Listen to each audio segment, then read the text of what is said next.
نظر بندت کنم در نوکک پام، نظر بند می کنم چند بوسگی رو،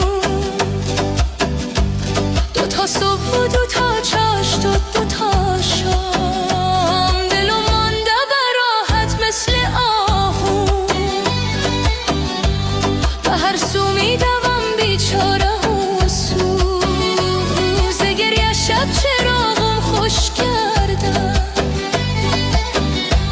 همه نالم به یاد تو به هر سو، سکوتم را به باران هدیه کرد.